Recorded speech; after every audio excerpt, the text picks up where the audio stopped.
하나님께서 오늘 우리에게 주시는 말씀은 시편 1편 1절부터 3절까지의 말씀입니다. 다 같이 그 자리에서 일어나셔서 하나님께서 우리에게 주시는 말씀을 믿음으로 선포하고 아멘으로 받도록 하겠습니다. 시작. 복 있는 사람은 악인들의 꾀를 따르지 아니하며 죄인들의 길에 서지 아니하며 오만한 자들의 자리에 앉지 아니하고 오직 여호와의 율법을 즐거워하여 그의 율법을 주야로 묵상하는도다. 그는 시냇가에 심은 나무가 철을 따라 열매를 맺으며 그 잎사귀가 마르지 아니함 같으니 그가 하는 모든 일이 다 형통하리로다. 아멘. 자리에 앉으시겠습니다. 이번 주는 구정으로 또 새해죠. 우리는 새해를 여러 번 맞이합니다. 신정, 구정, 그리고 또 이스라엘력으로 하면 또 추석쯤이 또 이스라엘은 새해입니다. 그래서 우리는 세 번 새해를 맞이하는데요. 우리 옆에 있는 분들, 좌우 앞뒤에 있는 분들 이렇게 축복합시다. 당신은 이미 복받은 자입니다.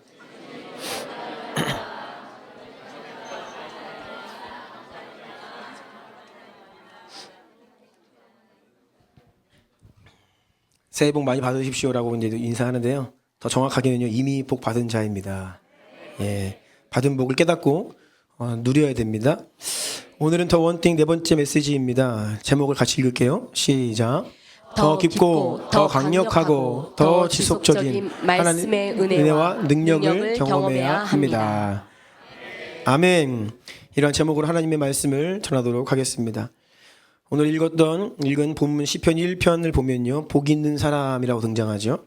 오늘 우리가 미처 1편을 다 읽지는 않았지만 이어지는 4절 5절 보면요, 의인이라고 표현됩니다. 복 있는 사람은 곧 의인이고요, 곧 구원받은 하나님의 백성들을 복 있는 사람이다, 의인이다라고 기록하고 있습니다. 이와 반대로 죄인이 등장해요. 악인이에요. 악인, 죄인, 구원받지 못한 세상 사람들을 말합니다. 그리고 이 시편 1편에 복 있는 사람이란 마태복음 5장의 산상수훈의 팔복을 보면요, 심령이 가난한 자는 복이 있나니 하면서 8가지의 이 복이 있도다라고 선포하시는데요, 그 팔복의 사람과 시편 1편의 복 있는 자가 연결됩니다. 이 복 있는 자라는 구원받은 하나님 나라의 백성을 존재론적으로 그들이 어떠한지에 대해서 선포해주고 있어요. 시편 1편과 산상수훈의 팔복은요, 이렇게 살아야 복이 있다는 것이 아니라 구원받은 하나님의 백성들은 이러하다라고 선포해주는 것입니다.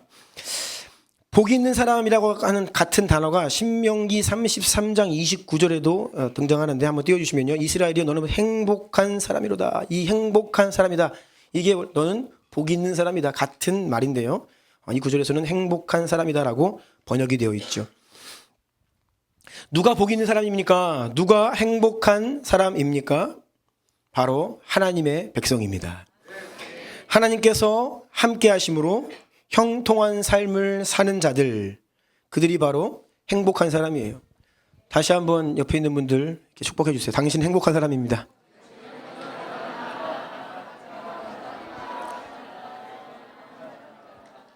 네.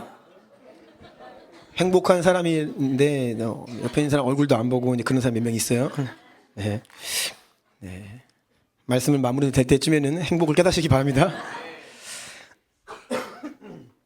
요셉이 그러했습니다.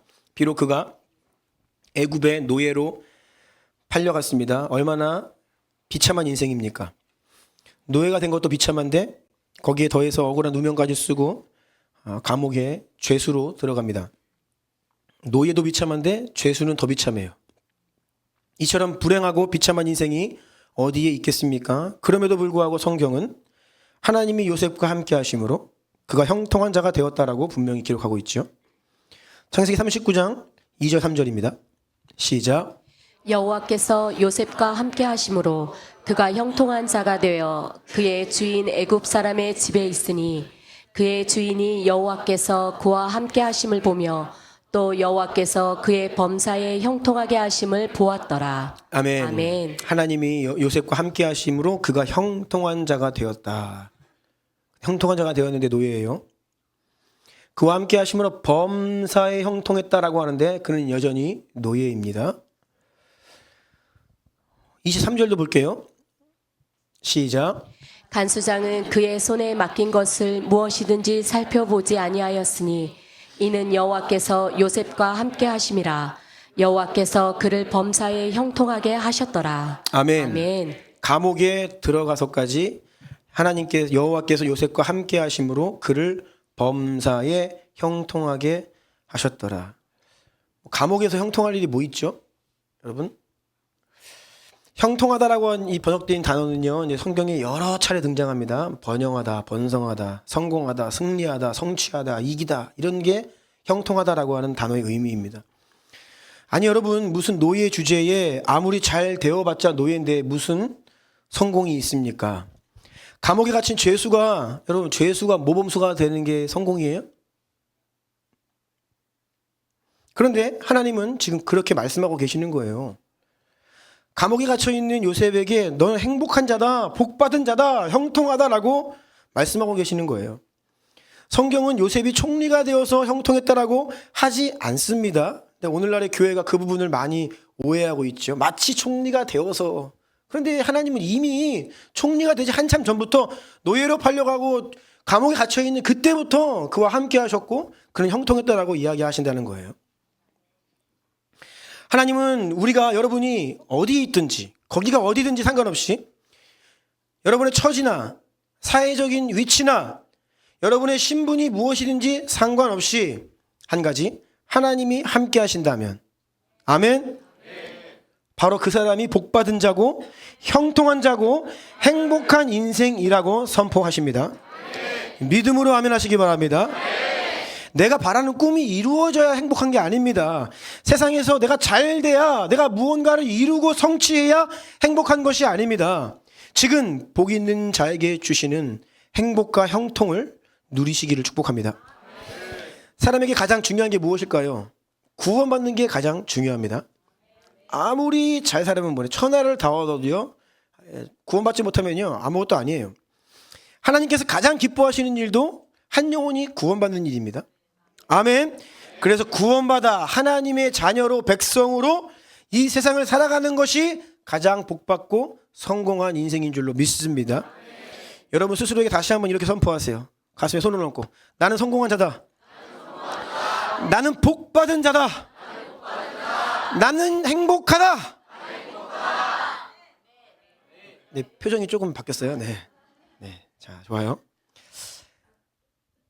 자, 그런데 복받아 행복하고 형통한 하나님 백성의 모습이 과연 어떠한지를 보다 구체적으로 오늘 시편 1편에서 말씀하고 계십니다. 오늘 본문 2절과 3절을 다시 한번 읽겠습니다. 시작. 오직 여호와의 율법을 즐거워하여 그의 율법을 주야로 묵상하는도다. 그는 시냇가에 심은 나무가 철을 따라 열매를 맺으며 그 잎사귀가 마르지 아니함 같으니 그가 하는 모든 일이 다 형통하리로다. 아멘. 아멘. 시편은요 이 시적으로 쓰였기 때문에 이미지가 있어요. 지금 무언가를 이야기하고 있는데 그것을 이렇게 이미지를 잘 떠올리셔야 됩니다. 그림을 그리고 그 장면 상상을 잘 해봐야 돼요. 중동에 가면 차를 타고 가다 보면요 뭐 그냥 얼마나 메마른지 몰라요. 요르단만 가도요 그냥 너무 황폐합니다.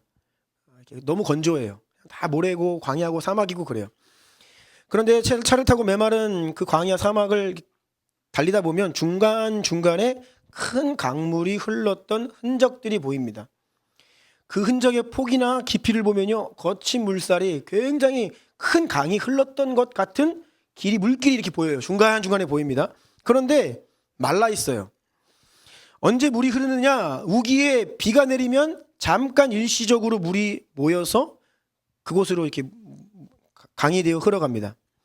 하지만 비가 그치고 오래 지나지 않아 금방 말라버려요. 어쩌다가 가끔 흘렀다 말랐다 하는 강 주변에는 나무나 풀이 자라지 못합니다. 그냥 주변과 똑같은 사막일 뿐입니다. 강가에 나무가 자라고 숲이 되려면요 물이 가끔 흐르는 것이 아니라 항상 흘러야 돼요. 물이 끊이지 않고 흐르는 강가나 시냇가에는요 나무들이 잘 자라요. 그래서 요르단도 이렇게 굉장히 건조하고 사막처럼 보이지만 강이 있어요. 뭐 야복강, 요단강 이렇게 흐르면요 그 주변으로는 푸르러요. 왜냐하면 늘 그곳은 물이 흐르고 있기 때문이죠. 나무들이 강 주변에서 뿌리를 내립니다. 깊이 뿌리를 내려서 이 강 아래까지 이렇게 뿌리를 뻗치는 거예요. 그래서 수분을 공급받고 아무리 태양이 강렬하고 온도가 높아도요, 그 뿌리가 강에서부터 이 수분을 공급받기 때문에 그 잎사귀가 마르지 않고 때가 되면 열매를 맺게 됩니다.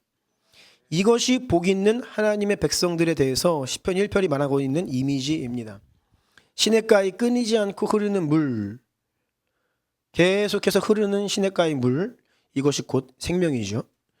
그리고 그 생명은 곧 따라하세요. 하나님의 말씀. 하나님의 말씀. 예수님께서 내가 너희에게 이른 말은 영이요 생명이라 말씀하셨습니다. 오늘 보면 2절 다시 한번 읽겠습니다. 시작. 오직 여호와의 율법을 즐거워하여 그의 율법을 주야로 묵상하는도다. 아멘. 오랜 시간 이렇게 교회를 섬기고 또 영혼들을 이렇게 섬기고 기도하고 하다 보면서 제 안에 이게 질문이 있습니다. 도대체 무엇이 문제일까? 왜 안 될까? 왜 안 되지? 성도들의 내면이 너무 연약한 거예요. 될 것 같다가도 작은 문제만 와도 금방 넘어져 버리는 거예요. 마음이 무너지고 다시 이전으로 되돌아가 버리고, 작은 문제나 시험을 만나도 너무나 쉽게 무너진다는 거예요. 어떤 내면의 어려움, 반복해서 올라오는 그 인생을 괴롭히는 그 상처의 문제가 있어요. 과거에 그 상처받은 그때만 생각하면 올라오는 그 부정적인 감정들, 그 감정에 휩싸이고, 또 죄를 회개하고 돌이켰는데 다시 이전으로 돌아가서 그 죄에 다시 빠져버리게 되는 거예요. 중독의 문제, 그러지 말아야지 하면서도 올라오는 혈기와 분노, 때만 되면 그 마음을 사로잡는 원망과 불평, 그래서 말로 사람 상처 주고, 아내 상처 주고, 남편 상처 주고, 자녀 상처 주고, 부모의 마음 가슴에 못 박고, 낙심과 두려움, 자기 연민과 패배의식, 괜찮다 싶으면 또다시 불거지는 관계의 문제들.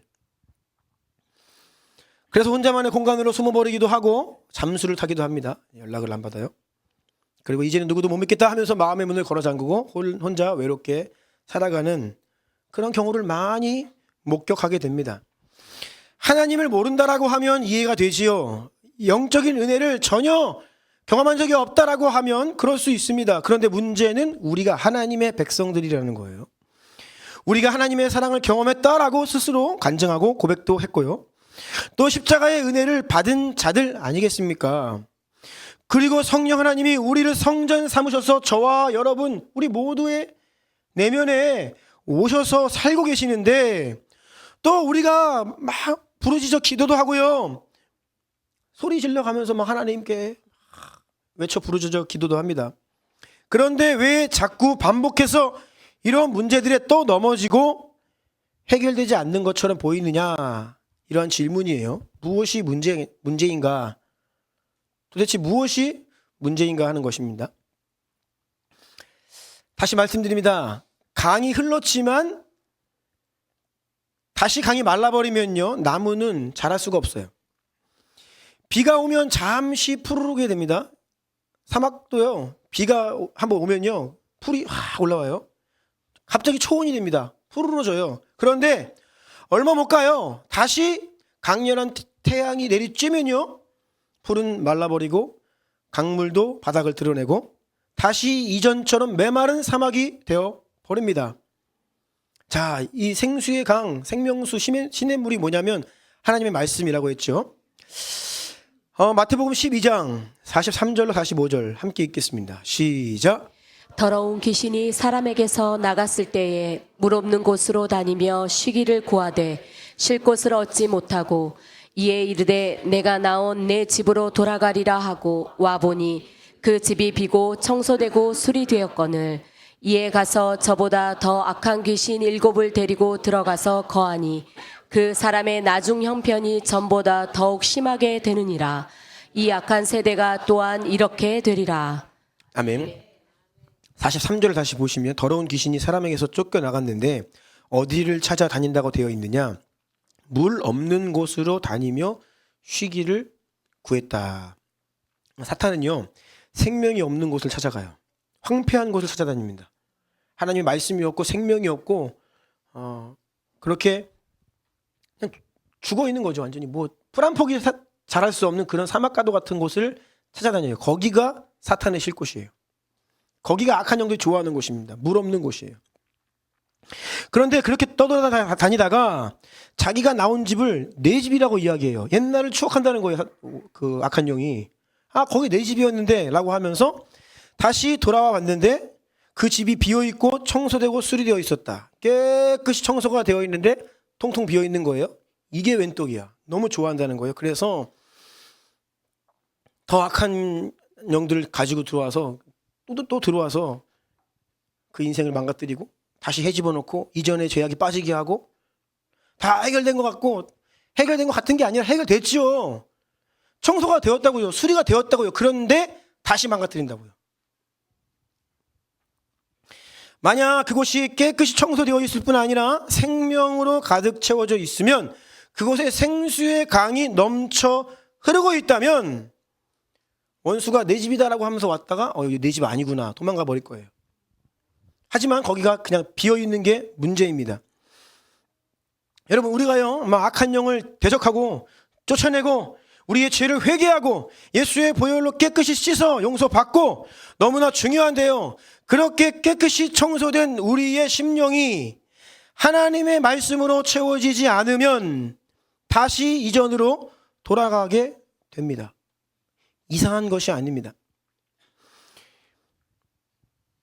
떠났던 악한 영들 우리가 끊어버리고 이제 되돌아섰던 세상의 죄악들 다시 내 집이라 하면서 권리를 찾겠다 하면서 돌아온다는 거예요. 큰 은혜를 경험하고 난 이후에 시간이 지나면서 언제 그랬다는 듯이 다시 이전의 삶으로 돌아가는 패턴들이 마치 이와 비슷합니다. 수련회나 집회를 다녀오면요 우리 청년들의 얼굴이 해와 같이 빛나죠. 언제 갔다 왔어 우리? 네. 갔다 오면요 막 얼굴이 이렇게 빛이 나요. 다들 웃고 막 뭐든지 용서할 수 있을 것 같아. 그렇죠? 그래 원수야 내 앞에 와서 한번 깔짝거려봐. 내가 다 이길 수 있어. 흔들리지 않을 것 같죠. 그런데 시간이 지나면서 서서히 기쁨이 사라지고 반복되는 일상에 찌들어 살다 보면요 생기를 잃어버립니다. 또 언제 그랬냐는 듯이 이전의 삶으로 돌아가 버리는 경험들을 아마 여러분들 모두 경험하셨을 겁니다. 계속 주기적으로 반복되는 영적인 기복들, 좋았다가 안 좋았다, 좋았다가 안 좋았다. 이 이유가 바로 여기에 있는 거예요. 저는요 누가 너무 좋으면요 좀 불안해요. 네. 조금 좋으면 괜찮은데 너무 좋으면 불안해. 저러다가 이거 또 은혜가 잘 지켜줘야 되는데. 아니나 다를까 시간이 지나면요 막 그렇게 우리 주나님 교회에 대해서 감사합니다. 이런 교회 없습니다. 분명히 본인 입으로 그렇게 얘기했는데 시간이 지나면 다른 말을 또 하게 되더라고요.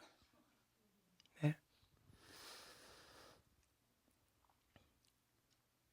교회 안 간다. 나 건드리지 말아라. 연락하지 마라. 그런 분들이 있어요. 그러지 말기를 바랍니다.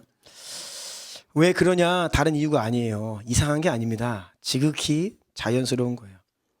하나님의 은혜로 새롭게 된 여러분의 내면이 하나님 말씀으로 채워져야 되는데 생명의 강이 막 은혜의 자리에서는요 막 들어와요. 목사님들의 말씀을 통해서 막 생명이 내 안에 막 공급되죠.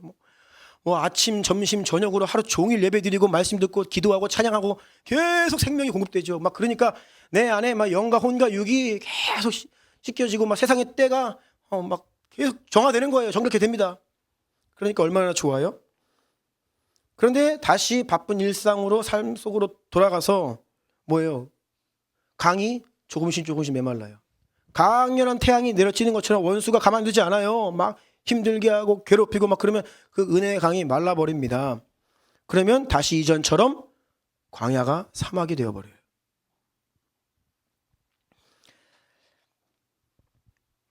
요한복음 5장 5절과 6절 같이 읽어볼까요? 시작.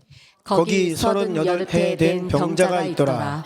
예수께서 그 누운 것을 보시고 병이 벌써 오랜 줄 아시고 이르시되 내가 낫고자 하느냐. 38년 된 병자가 있었어요. 그가 누워서 구걸하고 있었고, 그리고 그 연못에 물이 움직일 때에 들어가서 치유받기를 원했는데 아무도 자기를 옮겨주지 않았다. 그러니까 스스로의 힘으로는 걸을 수 없는 사람이죠. 8절 읽습니다. 시작. 예수께서 이르시되 일어나 내 자리를 들고 걸어가라 하시니. 아멘. 그래서 치유받습니다. 아주 기적적으로 치유받죠. 그래서 38년 된 병자입니다. 한 번도 그 병으로부터 노인받은 적이 없는 사람이에요. 그런데 예수님이 극적으로 그냥 기적적인 치유를 베풀어 주신 거죠. 그런데 14절이에요. 시작. 그 후에 예수께서 성전에서 그 사람을 만나 이르시되 보라 내가 나았으니 더 심한 것이 생기지 않게 다시는 죄를 범하지 말라 하시니. 아멘. 자, 이 말씀을 통해서 우리가 알 수 있는 것은 예수님께서 놀라운 기적으로 치유하시고 일으켜 세워주신 사람도 다시 그 이전으로 돌아갈 수 있다는 거예요. 예수님이 행하신 치유도 다시 이전의 그 병으로 재발할 수 있다는 거예요. 그러니까 성경에 기록되어 있는 예수님 보고 기적을 보고 나음을 받은 사람들이 평생 그렇게 건강하게 산 게 아닙니다. 그들 중에 적지 않은 수가 다시 이전의 상태로 돌아가 버렸을 것이다 라고 추측해 볼 수 있죠. 주님께서는 38년 동안 고통받던 병자를 치유하신 것처럼 지금도 우리 각자의 삶에 오래된 문제가 있어요. 아주 묵은 문제들. 야, 이건 진짜 안 될 것 같아. 아예 포기하고 사는 문제 있잖아요. 만성적인 질병, 눌림과 묶임과 상처를 지금도 우리 주님은 기적적으로 능력으로 치유하시고 회복시켜 주시고 돌파를 그 은혜를 베풀어 주시는 하나님이십니다. 그 은혜를 믿으시기 바랍니다. 저는 그래서 이것을 위해 늘 기도합니다. 우리 예배가 뜨거운 예배, 성령께서 폭발적으로 역사하시는 예배 현장이 되기를 원하고요. 우리가 예배드리는 이 자리에서 기적이 일어나기를 원합니다. 못 걷던 자가 걸어 나가는 역사가 일어나기를 원합니다. 전 세계적으로 이 부흥 현장을 보면요, 꼭 휠체어 타고 왔다가 휠체어 버리고 걸어 나가시는 분들이 계시더라고요. 주님께서 그런 강력한 기적을 행하시기 때문이죠. 그런데 문제는 예수님께서 뭐라 말씀하시냐면 더 심한 것이 생기지 않게 다시는 죄를 범하지 말라. 다시 이전으로 돌아갈 수 있다는 것을 경고하신 거예요. 그런데 문제는 우리가 다시는 죄를 범하지 않아야 하는데, 이전으로 돌아가지 말아야 되는데, 세상을 등지고 다시 되돌아보지 말아야 되는데 고개가 자꾸 돌아가. 옛날로 몸이 자꾸 글로 다시 또 갈라 그래요. 어떻게 하면 우리가 죄를 범하지 않을 수 있느냐라는 것이죠. 우리가 은혜를 경험했다면, 하나님의 기적을 경험했다면, 이제 우리는요, 일상의 매일의 삶 속에서 하나님의 말씀을 붙들고 순종하며 살아가야 하는 사명이 주어진 겁니다. 아멘. 그러니까 은혜 받았다라고 끝나는 게 아니에요. 은혜 받으면요, 이제는 그 은혜를 지키며 살아가야 되는 사명을 받은 거예요. 받은 은혜를 귀히 여기고 주님께서 어떻게 이 은혜를 간직하며 이 은혜를 지키며 살 수 있는지를 말씀하셨기 때문에 이제는 그 사명을 가지고 살아가야 된다는 것이죠. 그런데 은혜 받고 좋다가도 다시 이전으로 그냥 가버리면 똑같이 그 문제가 반복된다는 거예요. 여기서 우리는 두 가지 영적인 전쟁의 국면을 볼 수 있습니다. 첫 번째는요, 예수님이 38년 된 병자를 기적적으로 일으키신 것처럼 성령의 강력한 역사가 회복돼야 돼요. 아멘. 네, 오늘날의 교회 가운데 이런 기적적인 치유, 기적적인 능력, 하나님이 행하시는 그 놀라운 일들, 이런 강력한 성령의 역사가 우리 주님 교회 가운데 회복되기를 원합니다. 주님께서 회복시키실 것입니다. 그래서 말씀하신 대로 예수님 말씀하시니까 죽은 자가 살아나잖아요. 귀신이 떠나가잖아요. 못 걷던 자가 걷게 되잖아요. 질병이 치유되고 오랜 묶임과 결박으로부터 자유케 되고 돌파가 일어나는 거예요. 삶에 엄청난 돌파가 일어나는 거예요. 와, 사람들이 놀라는 거죠. 주변 사람들이 놀라는 거예요. 와, 제가 그렇게 됐다고? 말도 안 돼. 라고 하는 일들이 오늘날 교회 가운데 회복되어야 한다는 것입니다.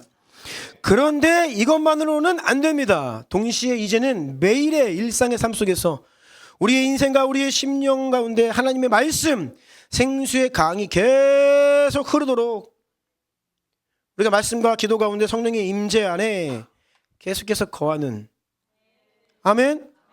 이것들을 해야 된다는 것이에요.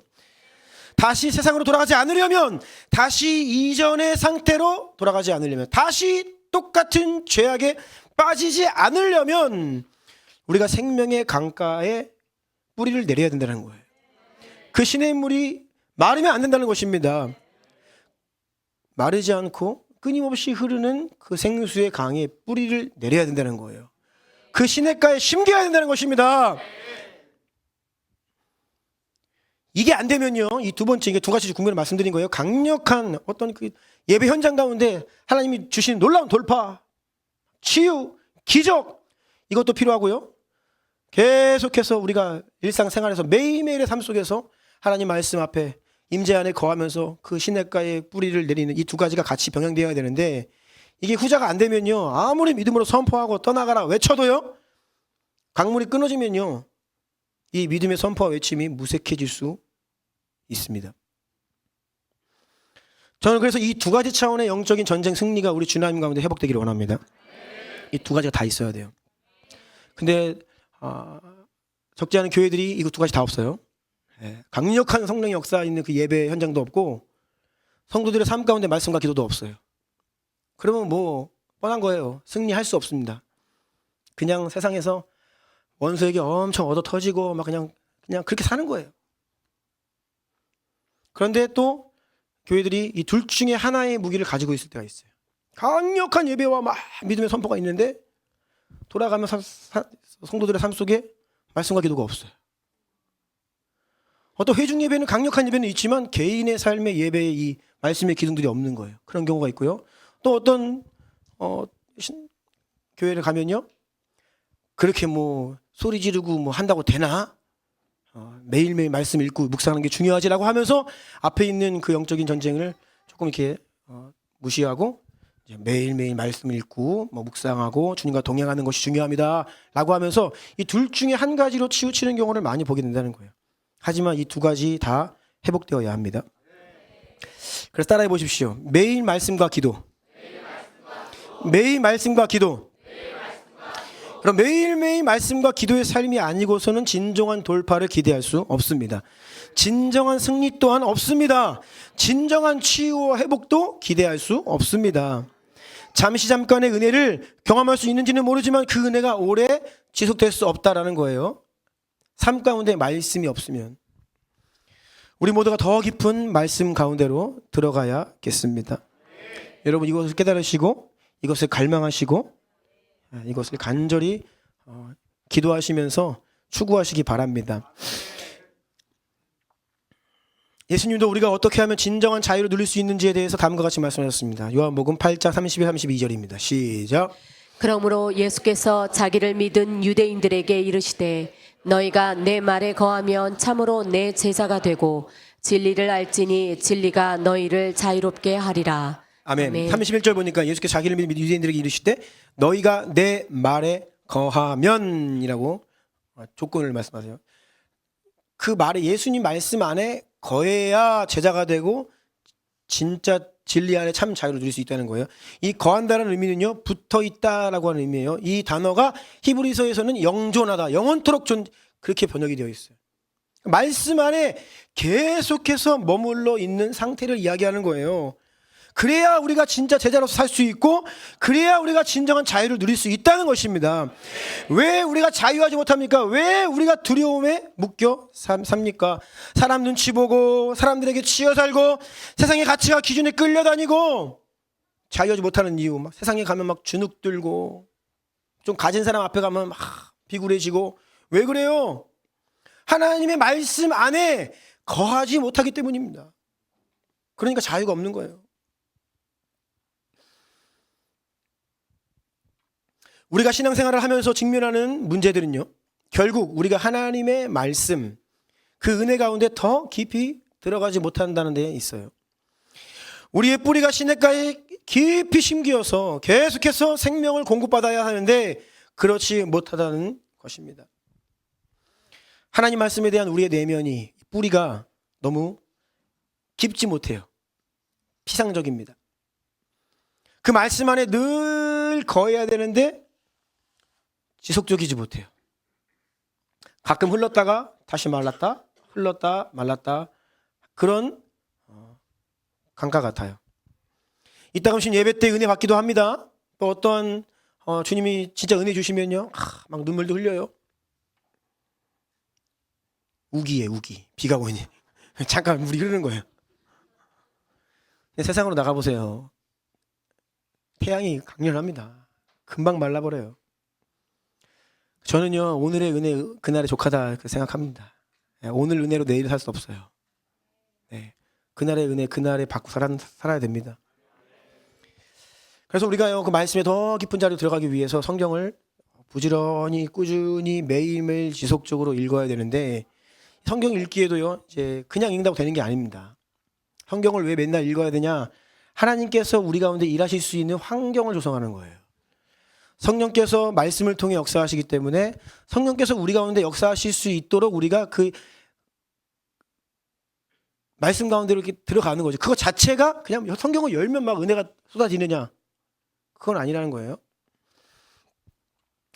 성경을 잘 읽어야 되는데 성경을 읽는 방식이 여러 가지 방법이 있습니다. 주로 우리가 이제 익숙했던 방법들, 신앙생활 지금까지 오랫동안 하면서 성경을 읽는 이제 보편적인 방법들이 이제 큐티 같은 방법입니다. 가장 기본적인 방법이죠. 한 장이나 한 단락, 한 문단을 이렇게 묵상하며 읽는 거예요.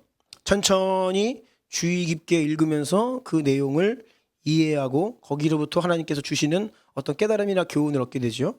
큐티책을 보면 그 작은 본문에 옆에 이제 해설이 있고 그것에 대해서 적용할 수 있도록 도와주는 또 이렇게 안내문도 친절하게 있죠. 그래서 그 일정 본문을 그렇게 읽으면서 주의 깊게 읽으면서 그 내용을 이해하는 어떤 이러한 묵상의 큐티의 방법이 있어요. 이것이 가장 우리의 익숙한 성경 읽기 방법이죠.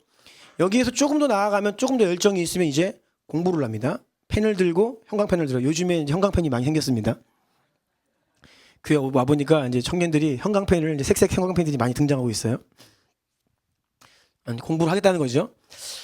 이렇게 되면요, 이제 조금 더 이제 분석적으로 성경을 이제 읽는 거예요. 본문의 역사적인, 지리적인 배경을 공부하고, 그래서 성경방 이게 다 이제 이런 겁니다. 당시 우리가 성경을 더 잘 이해할 수 있도록 당시의 배경, 이 단어의 의미, 원어의 의미가 무엇인지 좀 더 깊이 공부하면서 말씀을 이해하는 방법입니다. 참 좋은 방법입니다. 우리에게 주신 하나님께서 주신 좋은 전통이에요. 이것은 너무나 좋은 방법이에요. 계속 그렇게 하시기 바랍니다. 그런데 이것만으로는 안 됩니다. 왜냐하면 지금 말씀드린 이러한 우리가 익숙한 성경을 읽고 공부하는 방법들은요, 하나님의 말씀을 매우 표면적으로 이해하는 방법이에요. 이것은 표면적으로 이해하는 방법입니다. 그래서 이러한 방법으로만 성경을 읽는다면, 그렇게 공부만 한다면 하나님과의 관계가 매우 피상적이게 됩니다. 하나님과 관계가 뭐 없는 것은 아니지만 깊은 관계로 들어가기가 쉽지가 않아요. 왜냐하면 지금 말씀드린 이런 방법들은 우리의 생각과 우리의 지적인 능력에 의지하고 있는 방법이에요. 성경을 분석하는 거예요. 공부하는 거예요. 잘못하면요, 우리 자신의 이성과 생각 안에 하나님을 가둘 수 있어요. 자, 예를 들어서 이런 방식으로 어떤 한 구절을 완벽히 이해했어요. 모르는 단어가 없습니다. 이 말씀의 문장의 뜻을 내가 전혀 뭐 다 이해했어요. 그러면 나 이 말씀 다 이해했어 라고 하면서 그 말씀 이면의 영적인 깨달음과 또한 그 말씀을 통해 주고자 하신 하나님의 어떤 계시들에 대해서 내가 이렇게 제한할 수 있다는 거예요.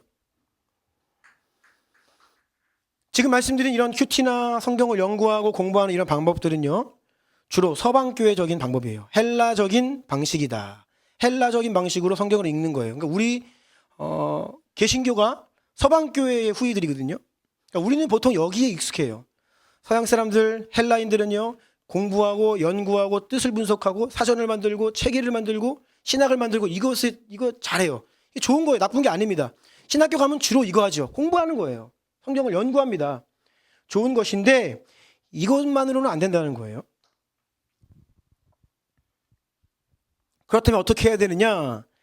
그렇기 때문에 우리가 지난 몇 년 동안에 이 초대교회의 방법, 그러니까 헬라적인 방법에는 우리가 익숙하기 때문에 히브리적인 방법에 눈을 돌려야 된다는 거예요. 이것을 버리고 저 길로 가자가 아니라 우리에게 주신 유업과 전통 위에서 우리에게 부족한 이 히브리적인 초대교회의 방법이 보완되어야 된다는 거죠. 어떤 방법이냐? 성경을 공부하듯 읽지 말고 기도하듯 읽어라. 아멘. 성경을 책 읽듯 읽지 말고 예배하듯 읽어라. 그러니까 사실 성경을 공부하고 연구하기에 좋은 환경은 도서관이 아니라 책상이 아니라 어디예요? 성전입니다. 네. 예배당에서 기도하듯 성경을 읽고 예배하듯 성경을 읽는 이 히브리적인 성경 읽기가 우리 가운데 회복돼야 돼요. 이것을 위해서 우리가 새벽마다 시편 기도문 읽고요. 초대교회가 했던 방식이죠. 보혈 선포 매일 저녁마다 하고요. 우리가 할 수 있으면 지금 이 회복을 위해서 우리가 같이 은혜를 구하고 있는 것이죠. 자, 느헤미야 8장 2절과 3절 함께 읽어볼까요? 시작. 일곱째 달 초하루에 제사장 에스라가 율법책을 가지고 회중 앞 곧 남자나 여자나 알아들을 만한 모든 사람 앞에 이르러 수문 앞 광장에서 새벽부터 정오까지 남자나 여자나 알아들을 만한 모든 사람 앞에서 읽음에 뭇 백성이 그 율법책에 귀를 기울였는데 에스라가 율법책을 가지고 백성들을 다 수문 앞 광장으로 불러 모았으면 새벽부터 하루 종일 남자, 여자, 알아들을 만한 모든 아이들까지 다 불러 모아서 그 자리에서 율법책을 이제 선포하는 거, 읽는 겁니다. 읽어주는 거예요. 백성들은 그것을 귀로 듣죠. 당시에는 집에 성경책이 있던 시절이 아닙니다. 오늘날 우리가 성경을 읽는다라고 하는 것은 당시에는요, 회당에 나아가고 또 제사장이 이렇게 선포해주고 읽어주는 하나님 말씀을 듣는 게 오늘날의 성경 읽는 거예요. 그러니까 백성들이 모여서 하나님 말씀을 귀를 기울여 듣는데, 자, 5절과 6절입니다. 시작. 에스라가 모든 백성 위에 서서 그들 목전에 책을 펴니 책을 펼 때에 모든 백성이 일어서니라. 에스라가 위대하신 하나님 여호와를 송축하매 모든 백성이 손을 들고 아멘 아멘 하고 응답하고 몸을 굽혀 얼굴을 땅에 대고 여호와께 경배하니라. 아멘. 에스라가 선포하는 하나님의 말씀을 듣는, 즉 오늘날로 이야기하면 성경을 읽는 백성들의 모습을 보여주고 있는 거예요. 5절을 보니까 다 일어났다는 거예요. 그래서 우리가 성경 본문 받을 때에도 다 일어나서 읽잖아요. 지금 이것 때문에 그러는 겁니다. 우리가 그냥 말씀을 읽는 게 아니라 예배하듯이 일어서서, 본래 유대인들이 하나님 말씀을 읽는 거는 책상에 앉아서 공부하면서 읽는 게 아닙니다. 어떻게 한다고요? 이게 이스라엘 백성들이 하나님 말씀을 읽는 방법이에요. 일어서서 하나님 말씀을 두 손으로 들고 예배하는 겁니다. 성경을 읽는 것이 예배하는 거예요. 이것이 기도입니다. 그래서 일어서서 학사 에스라가 선포하는 그 말씀을 사람들이 받는다는 거예요. 그래서 할 수 있으면 사실은 우리가 다 일어나서 말씀을 들어야 된다고 제가 말씀드렸죠. 왜 저만 일어나서 말씀을 전합니까? 원래 하나님 말씀 선포될 때 다 일어나야 돼요. 둘 중에 하나예요. 일어나든지 엎드리든지. 경배하는 거죠. 엎드려 경배하면서 받든지 아니면 일어나서 받든지. 편하게 앉아서 다시 받는 게 아닙니다. 의자가 너무 편해요. 잠이 와요, 잘못하면. 그래서 6절, 백성이 손을 들고 아멘 하면, 말씀을 받는 게 뭐예요? 손을 들고 말씀을 듣는다는 거예요. 손을 들고 말씀을 읽었다. 아멘 아멘 응답하면서 말씀을 읽었다는 거예요. 우리가 성경을 읽을 때예요, 그냥 우리 안에서 그냥 중간중간에 아멘 아멘이 나와야 돼요. 예. 아멘 아멘, 하나님 말씀이 막 그냥 아멘 아멘 아멘 아멘, 성경을 읽다가 두 손을 들고 주님을 경배하고. 7절부터 9절입니다. 시작.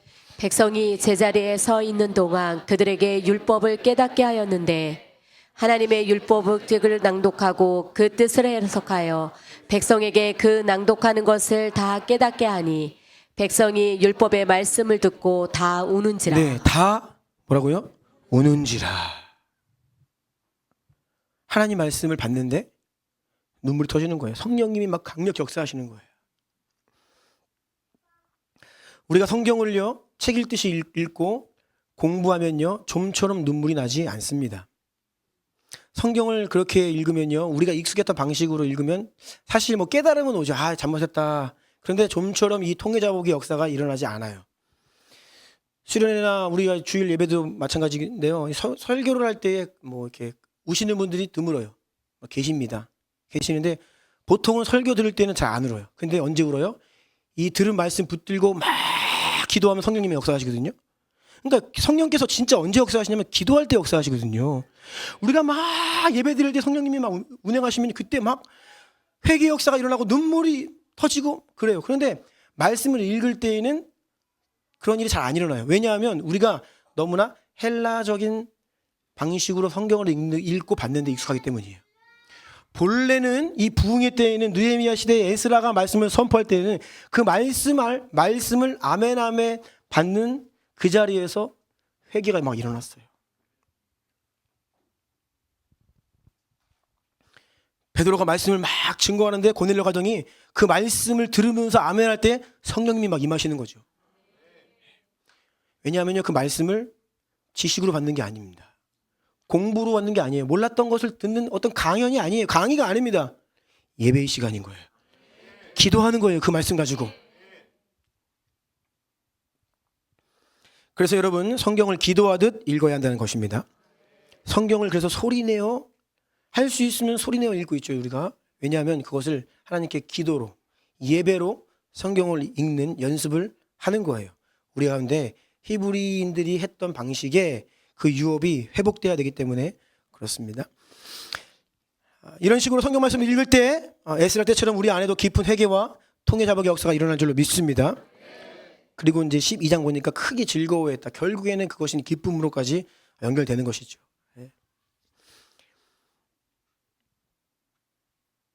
그런데 우리 안에 이 하나님 말씀의 강이 더 충만히 계속해서 흐르게 하려면요, 우리가 너무나 시간의 제한을 받으면 안 됩니다. 즉 성경을 읽을 때 너무나 시간의 제한을 받고 짤막한 본문을 읽으면 말씀이 그만큼 빈약해져요. 강이 막 흘러야 되는데 조금 흐르다 말아요. 잠깐 너무 조금 읽으면.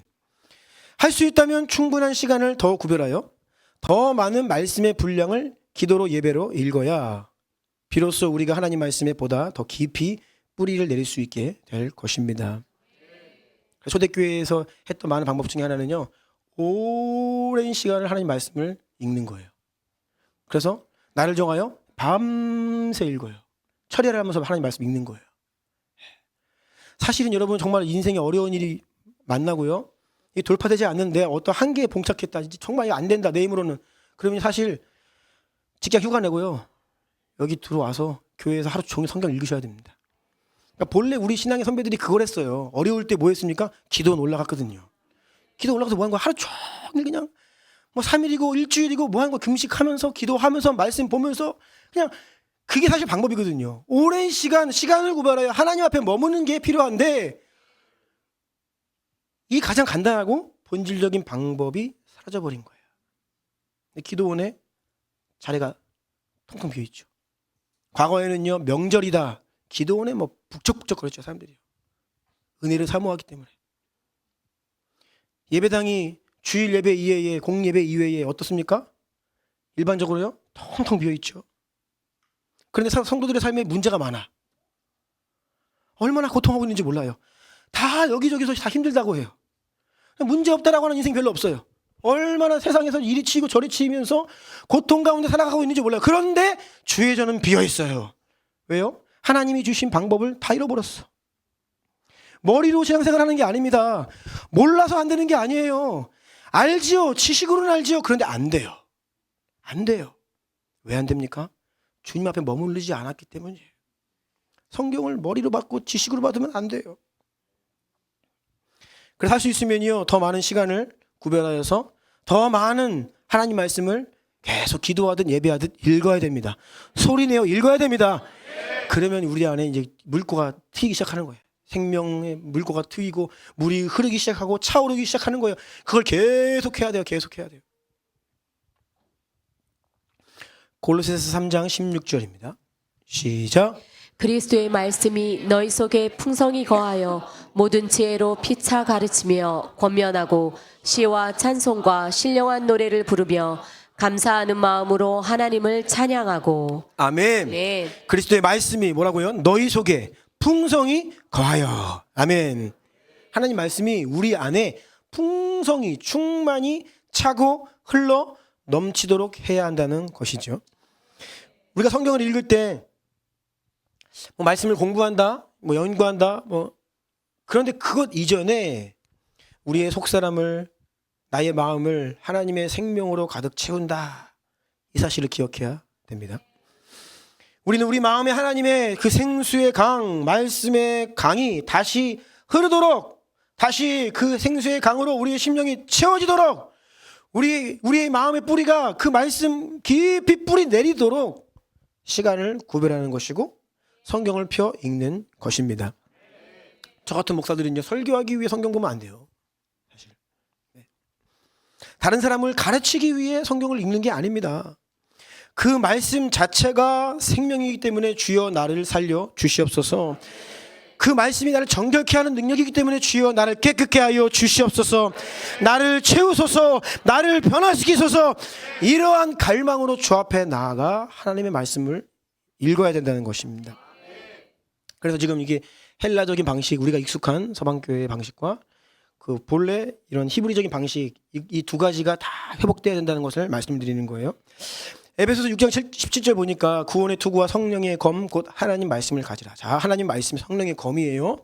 공격용 무기가 한 가지가 있는데 이 당시의 군인이 완전 무장을 한 이 군사가 싸울 수 있는 공격용 무기가 딱 한 가지가 있는데 그것이 성령의 검이에요. 근데 이것이 하나님의 말씀이라는 것이죠.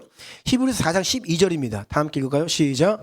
하나님의 말씀은 살아있고 활력이 있어 좌우에 날선 어떤 검보다도 예리하여 혼과 영과 및 관절과 골수를 찔러 쪼개기까지 하며 또 마음의 생각과 뜻을 판단하나니. 아멘. 아멘. 자, 하나님 말씀은 살아있고 활력이 있어 좌우에 날선 어떤 검보다 예리하다. 성령의 검, 말씀의 검인데 좌우에 날선 어떤 검보다 예리하다. 그러니까 양날검이라는 거예요. 양날검. 양날검 아시죠? 이렇게도 할 수 있고 이렇게도 할 수 있는 거예요. 근데 한쪽만 있으면 이렇게만 해요. 이렇게 못해요. 이렇게 해야 돼. 그러면 힘들어요. 자유자재로 샥샥 양날이 다 이 날이 서 있어야 되는 거예요. 지난 시간에 이 선교의 신비에 대해서 제가 말씀드렸죠. 12 제자들, 사도들조차 성령이 임하시고 예루살렘 교회가 세워지고 10년이 지나기까지 예수님 하신 말씀을 깨닫지 못했다는 거예요. 왜냐하면 그들이 유대인, 자기들의 사고와 자기들의 생각 안에 갇혀 있었기 때문이에요. 자, 그런데 선교의 신비를 깨달은 두 사람이 나와요. 안디옥 교회가 파송한 두 사람 누구요? 누구요? 바울과 바나바. 이 두 사람은 어떻게 12 사도도 깨닫지 못했던 그 놀라운 선교의 신비를 깨달았을까요? 그들 특징이 있어요. 바울과 바나바는요, 토종 유대인이 아닙니다. 해외 교포예요. 지금으로 이야기하면 12 제자는 대부분 갈릴리 대상의 토종 유대인입니다. 그냥 어렸을 때부터 유대 문화 안에서 유대 언어를 쓰고 유대 사고 관념으로 그냥. 그런데 이 바나바와 바울은요, 당시 헬라 문화권에서 태어난 해외 교포예요. 그들은 헬라어가 그 히브리어, 그 아람어와 헬라어를 같이 바이랭구얼이에요. 그러니까 이들의 사고 체계는요, 히브리적이기도 하지만 헬라적이기도 해요. 그래서 하나님 말씀, 예수님 말씀을요, 보다 완성도 있게 볼 수 있는 거예요. 저는 그렇게 봅니다. 그래서 바울과 바나바 이 두 사람을 하나님 들어 쓰신 이유는 언어, 문화, 특히 성경을 보는 관점이, 그러니까 사도 바울이 예수님을 만난 적이 없음에도 불구하고 가장 최고의 사도거든요. 특히 계시적인 측면에 있어서는 어떻게 12 사도보다 더 깊은 계시를 풀어낼 수 있었느냐, 이거거든요. 그는요, 헬라적인, 히브리적인 이 양날의 검을 다 갖고 있어요. 이해되세요? 이해 안 되시는 것 같은데. 네. 사도 바울은요, 길리기아 다소 출신.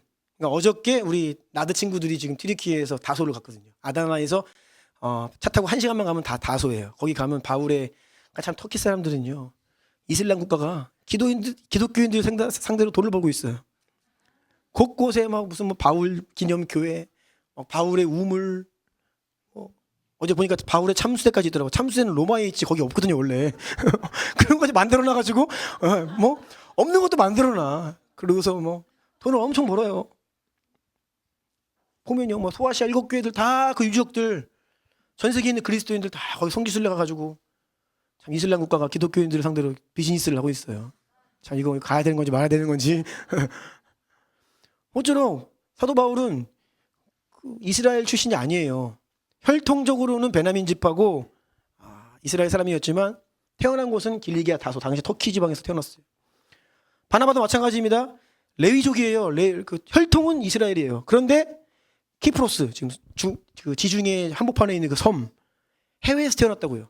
그러니까 이들은요, 헬라적인 사고가 있는 사람들이에요. 그러니까 헬라인들의 이런 분석적인 것과 히브리인들의 그 하나님 말씀에 대한 이 두 가지 검을 다 갖고 있는 거예요. 그러니까 제가 볼 때는 이 예수님 하시는 말씀이 더 명확하게, 더 예리하게, 양날의 검이니까 이게 깨달아지는 거죠. 그러니 사도들보다 먼저 이방인 선교에 앞장서서 막 바운더리가요. 뭐 사도 바울의 영향력은요, 어떤 사도 못지 않죠.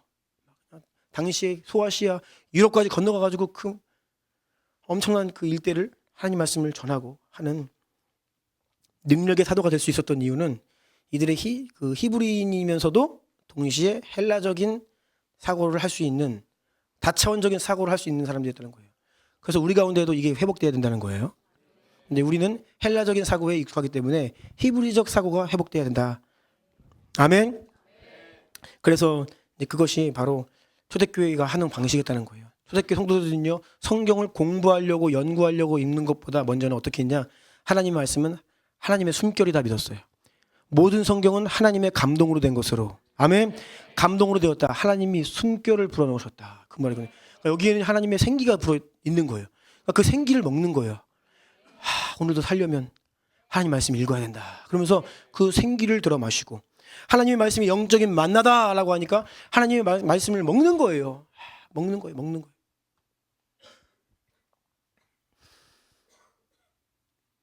그리고 그 하나님 말씀이 그렇게 때로는 잘 몰라도, 때로는 이해 안 돼도 그냥 그 말씀 자체가 생기고 능력이기 때문에 그 말씀을 그렇게 계속 소리내어 기도하듯 예배하듯 읽으면요, 나의 마음과 생각이 정화되고 심지어는 내가 읽는 그 공간까지도 정결케 한다고 믿었어요. 아멘. 매일 규칙적으로 계속해서 하나님의 말씀을 우리의 마음과 생각과 우리가 거하는 모든 공간에 충만하도록, 그것을 정결케 하시도록 계속 하나님 말씀 가운데 나아가야 되는 줄로 믿습니다. 마태복음 13장에 보면요, 이제 씨 뿌리는 비유가 나오죠. 4가지 땅에 대해서 나옵니다. 다 읽지는 않을게요. 근데 말씀을 듣는 거예요. 지금으로 얘기하면 성경을 읽는 것이다. 반복해서 말씀드립니다. 성경을 읽을 때 4가지 상태가 있다는 거예요. 성경을 읽는데 그냥 원수가 뺏어가 버리는 거예요. 설교를 듣는데 그냥 날아가 버리는 거예요. 길까지요. 띄워주세요. 20절이요. 돌밭에 부러질 수가 있어요. 그때는 말씀을 듣고 즉시 기쁨으로 받아요. 기쁘게 그 말씀을 받아요. 이 기쁨이 거짓이 아닙니다. 진짜 기쁨입니다. 그런데 21절, 뿌리가 없으니까, 뿌리가 얕아요. 잠시 견디다가 어려움이 오고 박해가 오면 뜨거운 태양이 내리쬐니까 그냥 말라버리는 거죠. 가시떨기에 부러졌다는 것은요, 말씀을 여기 들어요. 역시나 믿음을 가지고 은혜를 받아요. 그런데 세상의 염려, 재물의 유혹, 돈을 사랑하는, 세상을 사랑하는 마음 때문에 가로막혀서 말씀이 결국 결실하지 못하는 거예요. 그냥 가로막혀서 죽어버리는 거죠.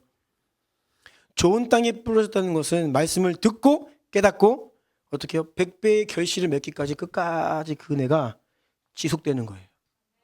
그래서 저는요, 지속되는 은혜에 관심이 있는 거예요.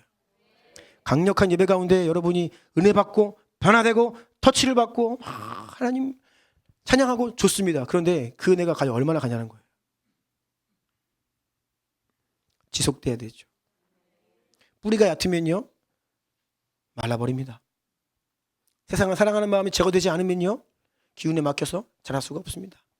결국은 100배의 결실을 맺기까지 꾸준히 자라가야 되는 거예요.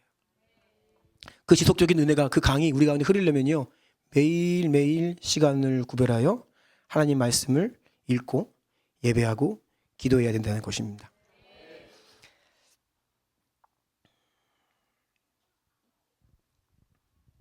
신명기 6장에 이스라엘아 들으라 쉐마 이스라엘, 너무 잘 아시죠? 오늘날의 말은 다시 말씀드립니다. 성경을 읽어라 그 말이에요. 예. 이스라엘아 읽어라 그 말이에요. 우리 하나님 여호와는 오직 유일한 여호와시냐. 같이 읽어볼까요? 5절부터 5절 시작. 너는 마음을 다하고 뜻을 다하고 힘을 다하여 내 하나님 여호와를 사랑하라. 오늘 내가 내게 명하는 이 말씀을 너는 마음에 새기고 내 자녀에게 부지런히 가르치며 집에 앉았을 때이든지 길을 갈 때이든지 누워 있을 때이든지 일어날 때이든지 이 말씀을 강론할 것이며 너는 또 그것을 내 손목에 매어 기호를 삼으며 내 미간에 붙여 표로 삼고 또 내 집 문설주와 바깥문에 기록할지니라. 아멘. 성경을 읽어라 들으라 라고 하면서 주 너의 하나님을 마음을 다하여 사랑해야 된다라고 하면서 그 방법을 말씀하시는 거예요. 그 방법이 무엇이냐? 자나 깨나 앉을 때나 길 갈 때나 누울 때나 일어날 때나 들어갈 때나 나갈 때나 언제든지 항상 하나님의 말씀을 읽고 듣고 가르쳐야 비로소 우리가 마음을 다하여 하나님을 사랑할 수 있다라고 방법을 알려주신 거죠. 이게 무슨 말이냐? 따라하세요. 계속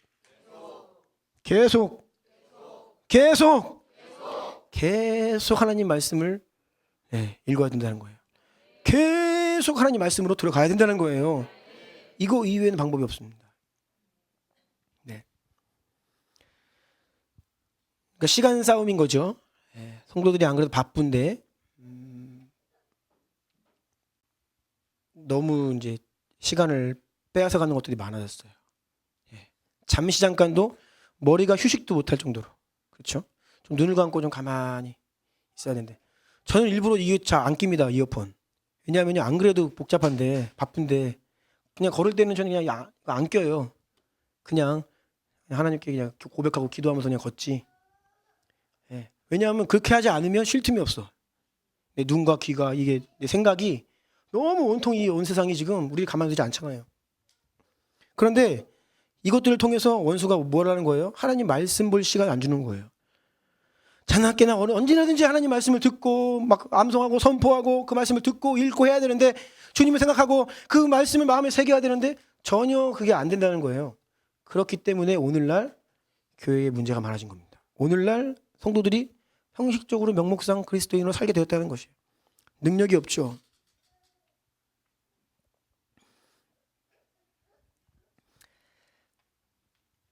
왜 제가 계속 매일 말씀과 기도를 강조하고 있느냐? 그것이 성령께서 역사하시는 방법이기 때문입니다. 말씀과 기도의 시간을 구별하여 주 앞에 나아간다? 성령께서 내 안에 일하실 수 있는 환경을 조성하는 거예요. 성령께서 내 안에서 일하실 수 있는 기회를 성령님께 드리는 거예요. 이게 시간과 장소를 구별하는 거거든요. 기회도 안 드려.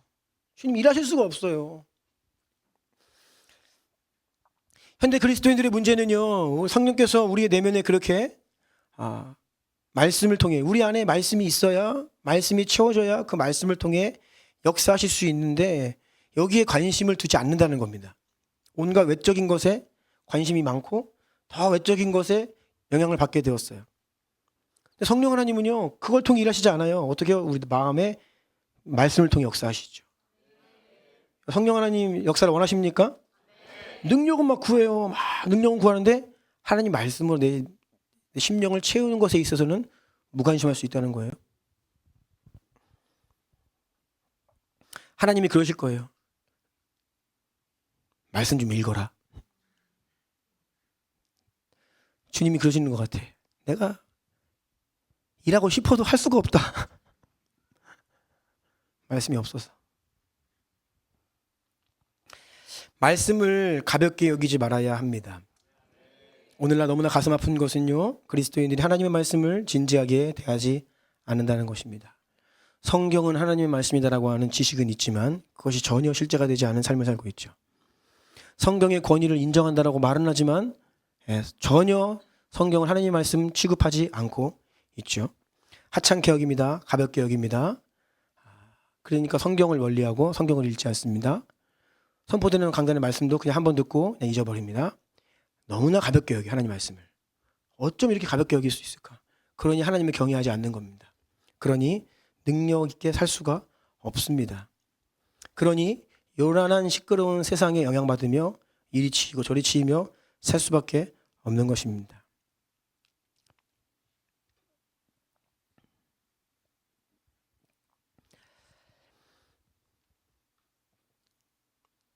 씨앗이 하나님 말씀이에요. 씨앗이 내 안에 숨겨져야 됩니다.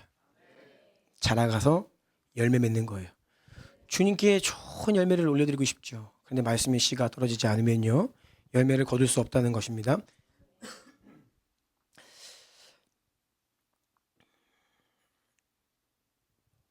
좀 쭉 넘어가서요. 에베소서 5장 25, 26절 찾아주셔서 띄워주시겠어요? 네, 같이 읽겠습니다. 시작. 남편들아 아내 사랑하기를 그리스도께서 교회를 사랑하시고 그 교회를 위하여 자신을 주심같이 하라. 이는 곧 물로 씻어 말씀으로 깨끗하게 하사 거룩하게 하시고. 아멘. 아멘. 그러니까 신약 성경을 보면요, 말씀과 기도로 정결케 된다는 말씀이 있어요. 말씀으로 깨끗하게 하신다라고 기록되어 있죠. 그러니까 여러분, 하나님의 말씀이 우리를 정결케 합니다. 왜 성도들이 거룩한 삶을 살지 못하느냐? 말씀을 멀리하기 때문이에요.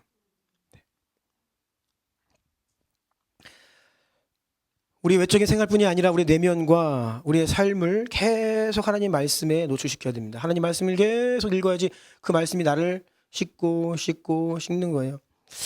여러분 느끼실 겁니다. 이렇게 영상을 컴퓨터 아니면 어떤 영화를 보든지 영상을 보든지 스마트폰으로 뭘 하든지 오랫동안 그 미디어를 하면요, 머리가 엄청 아플 겁니다. 저만 그런가요? 머리가 엄청 아파요. 막 복잡해. 두 눈이 초점이 풀립니다. 우리 엄마들 애기 정확하죠? 애가 한 미디어 한 1시간 넘어가봐요. 이상해집니다. 눈빛이 이상해져요. 애들이요. 2시간 넘어간다? 상태가 심각해집니다. 정말 그래요. 아이들이요, 미디어 하면요, 이상해져요. 총기가 사라집니다. 애들이 맹해져요. 바보처럼 돼요. 저는 요즘에 이게 길거리 지나다니면서 참 정말 걱정스러워요. 왜냐하면 여기 학원 끝나고 애들 막 나오는데 막 다 이고 다니거든요. 이러고. 근데 아이들에게 제가 이제 관심을 갖고 봅니다. 정말로 이게 총기가 없어요, 애들이. 네, 애들이 맹해요. 그리고 가끔 아이들이 이렇게 몰려서 다니는 거 보면요, 아이들의 말이 어떻게 이렇게 사나워질 수 있는가, 어떻게 저렇게 더러운 말을 할 수가 있는가 싶을 정도로 아이들의 정말 언어와 이 생활들이 너무 폭력적이고요. 그런데 여러분, 우리가 말씀을 오래 읽으면요, 영의 눈이 맑아집니다. 두 눈에 생기가 있게 되고요, 머리가 맑아집니다. 충만해지는 것을 경험할 수 있습니다. 해보세요. 네, 정말 그래요. 네. 하나님 말씀은요, 읽으면 읽을수록, 그러니까 참 이게 우리의 육신의 본성 때문에 그래요. 하나님 말씀은요, 읽기가 힘들어. 솔직히 얘기하면서 읽기가 싫을 때도 있죠. 예. 막 힘들어. 힘들지만 하면 정신이 맑아져요. 근데 스마트폰은 하고 싶죠. 그냥 막 더 하고 싶죠. 근데 하면 할수록 마음이 이상해져요. 황폐해져요.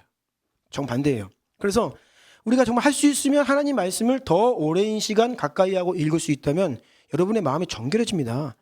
순결해집니다. 다시 말씀드려요. 나는 정말로 변화가 필요하다. 근데 안 된다. 휴가 내세요. 기도원 가시든 여기 오셔서 그냥 아침부터 오늘 하루, 그냥 오늘 말씀 데이. 어차피 기도 못 하잖아요. 하루 종일 어떻게 해요? 기도. 아침부터 그냥 성경 쭉 읽으세요. 요한복음 읽고, 사도행전 읽고, 로마서 읽고, 서신서들 계속 소리내서 읽어보세요. 힘들지요. 그런데 그렇게 하루만 해보세요. 눈빛이 바뀔 거예요. 아마 성도들이 다 깜짝 놀랄 거예요. 어떻게 눈빛이 이렇게 바뀌냐. 우리가 하나님 말씀이 우리를 씻어 정결케 한다 했습니다. 세상이 너무 더러워요. 그냥 이 거리를 지나가는 것만으로도 우리가 오염됩니다. 노래들 그 인형 뽑기방 그 사거리 지나가 보세요. 마음이 그냥 그냥 거리를 지나가는 것만으로도 우리가 오염돼요. 그렇기 때문에 우리는 더 자주 하나님의 말씀으로 나아가 우리의 몸과 마음을 씻어야 돼요. 하나님 저를 정결케 하십시오. 오늘도 제가 세상에 때가 묻고 자꾸 오염되고 세상에 사랑하는 마음 올라오려고 그러고,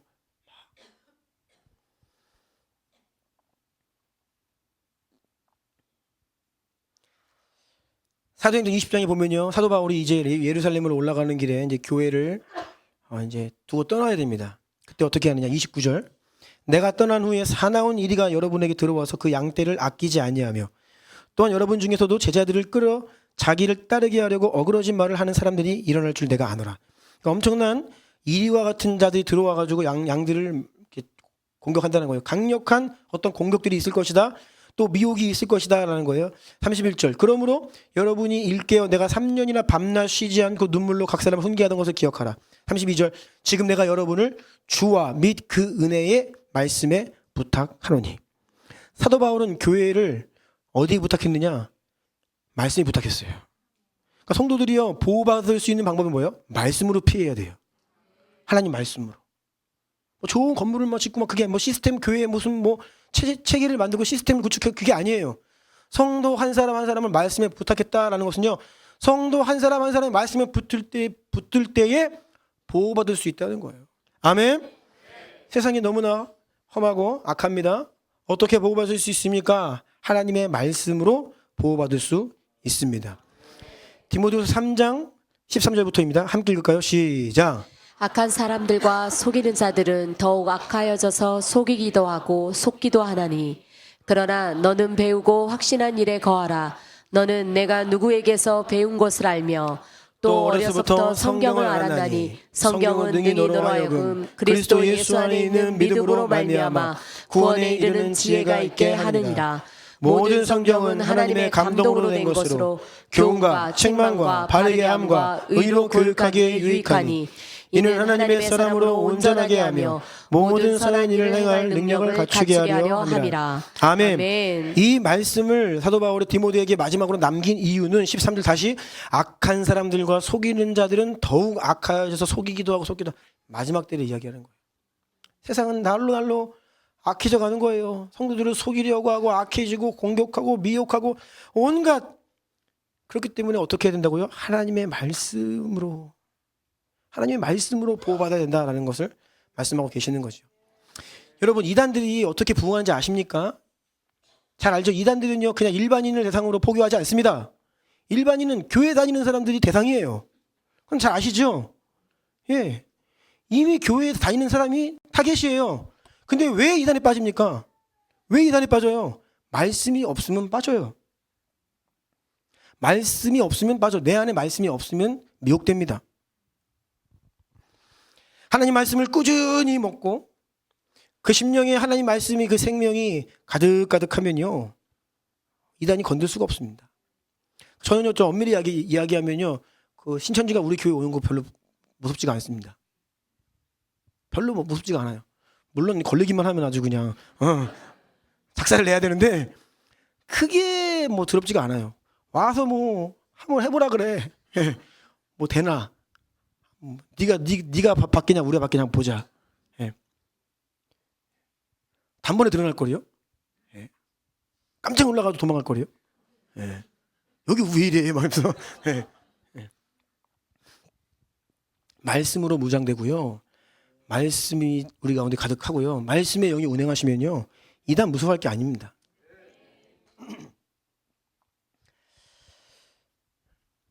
위조 지폐를 구별하는 방법 아시잖아요. 진짜 지폐를 많이 봐야 되는 거예요. 이단 연구 많이 한다고 이단이 안 빠지는 게 아닙니다. 저는 사실 이단 연구 많이 안 해서 이단 잘 몰라요. 그냥 대략적인 이단들이 가지고 있는 교리만 알지, 뭐 이단들을 뭐 제가 신천지를 하나님의 교회를 뭐 깊이 있게 연구한 적이 없습니다. 그것보다 중요한 게 뭔지 아세요? 이단을 분별하는 방법은요, 진짜가 되면 돼요. 하나님의 말씀을 아니 성경도 안 보는데 무슨 이단 연구하고 있어, 성도들이요. 네. 이단 세미나 할 시간 뭐 할 수도 있습니다. 네. 할 수도 있는데 그것보다 하나님 말씀을 더 가까이 해야 된다는 것이죠. 이거 모르는데 이단 세미나 많이 한다고 될까요? 안 됩니다. 네. 자, 마지막으로 그 누가복음 24장 31절 32절 볼까요? 시작. 그들의 눈이 밝아져 그인 줄 알아보더니 예수는 그들에게 보이지 아니하시는지라. 그들이 서로 말하되 길에서 우리에게 말씀하시고 우리에게 성경을 풀어주실 때에 우리 속에서 마음이 뜨겁지 아니하더냐 하고. 아멘. 아멘. 하나님 말씀을 또 듣고 읽을 때 우리의 심령이 뜨거워져야 됩니다. 왜냐하면 성령님은요, 불로 역사하시기 때문이에요. 여기서 뜨겁지 않냐, 이 불타다는 말이야. 우리 마음이 불이 붙었다, 그런 말입니다. 그래서 이 말씀을 읽을 때에도 들을 때에도 우리 마음에 불이 일어나기를 갈망해야 합니다. 예레미야 20장 9절이요. 내가 다시는 여호와를 선포하지 아니하며 그의 이름을 말하지 아니하리라 하면 나의 마음이 불 붙는 것 같았다. 그러니까 하나님의 말씀이 예레미야가 인했어요. 근데 그 말씀이 막 불 붙는 것 같았다는 거예요.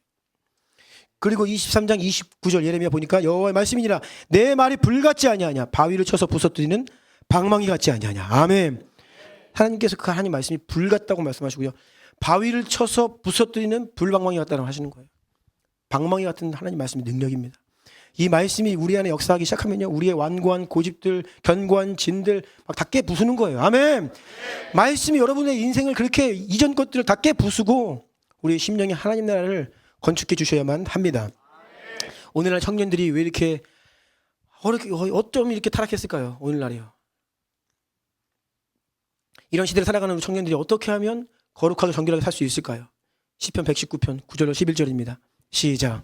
청년이 무엇으로 그 행실을 깨끗하게 하리이까? 주의 말씀만 지킬 따름이니이다. 내가 전심으로 주를 찾았사오니 주의 계명에서 떠나지 말게 하소서. 내가 주께 범죄하지 아니하려 하여 주의 말씀을 내 마음에 두었나이다. 아멘.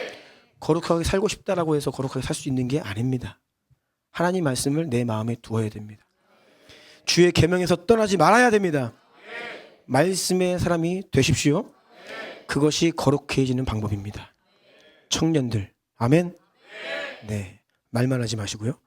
자, 그래서 이번 연휴에도 쉬지 않고 새벽에 줌기도를 합니다. 우리 마강일 형제님이 헌신하셨습니다. 네, 그래서 마강일 형제가 아침에 줌을 열어서 시편 기도를 하고, 특히 연휴 때에는 또 따로 시간을 내서 성경 읽기가 쉽지가 않을 수 있어요. 그래서 연휴 때에는 줌기도하고 바로 그날 맺힌 성경 말씀까지 다 같이 읽을 거예요. 그래서 꼭 6시에 들어오셔서 시편 기도하고 말씀 읽고 기도하시고 그렇게 해서 하루하루를 또 시작하시고 친척들 만나고 또 가족들 만날 때에 여러분 눈에 생기가 있어야 됩니다. 생기가 있어야 돼요. 그래가지고 흔들리지 말고 생기를 흘려보내고 또 하나님이 기회 주신 복음도 힘있게 전하고 그렇게 승리하신 여러분들이 축복합니다. 같이 기도하기를 원해요. 예배팀 나와주시고요.